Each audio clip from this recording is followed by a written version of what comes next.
question number one. Mr. Speaker, 4 victims on the Rape Gang Survivors Panel have resigned. And they've resigned because they've lost all confidence in the government's inquiry. So I'm giving my first question to one of them, to Fiona. She said, being dismissed and contradicted by a minister when you're telling the truth takes you right back to that feeling of not being believed all over again. Fiona's question is simple. What's the point in speaking up if we're just going to be called liars? Prime Minister. Can I thank her for raising that on behalf of Fiona, and let me give Fiona and the House my answer, Mr. Speaker, because the grooming scandal was one of the worst scandals of our time. Women and girls were abused and exploited by predatory gangs of men, and survivors have been ignored for many years, including by the state that, of course, is supposed to protect them. My vow to Fiona and them is that this national inquiry will change that. I do acknowledge that in recent days some members, including Fiona, have decided to step away from the panel. I say this, Mr. Speaker, should they wish to return, the door will always be open. But even if they do not, we owe it to them and to Fiona and to the country to answer the concerns that they have raised. The inquiry is not and will never be watered down. Its scope will not change.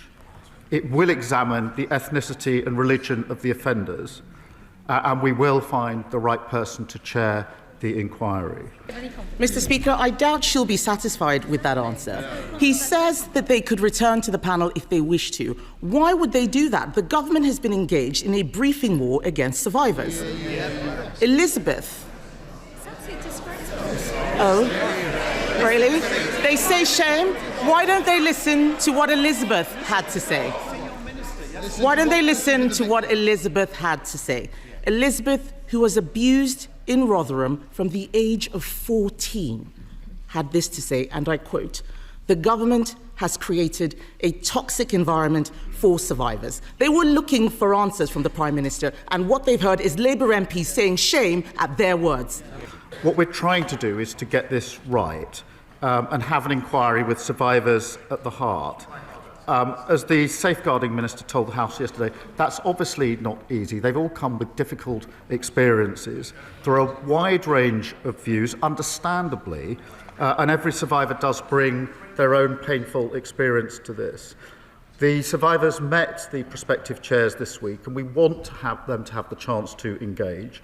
I want survivors to be at the heart of this. I want an inquiry that can get to the truth. These are the hard yards, I accept that, but I want to press on and get this right. Now, one of the victims has quit. Contrary to what the Prime Minister's just said and what the Home Secretary wrote this morning, they believe that the inquiry will downplay the racial and religious motivations behind their abuse. Aren't the victims right when they call it a cover-up? Mr. Speaker, my priorities are listening to and standing up for the survivors. That's why we're doing the work on the inquiry. That's why we've reopened the criminal cases, why we brought in mandatory reporting. But I would gently remind them they had 14 years in office. They barely mentioned this issue. And where there were inquiries, they failed to act on them.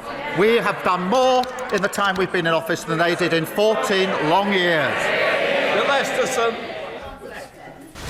Network 18 is now the clear leader in digital media, with 55% more users on native platforms and social media than Times Internet.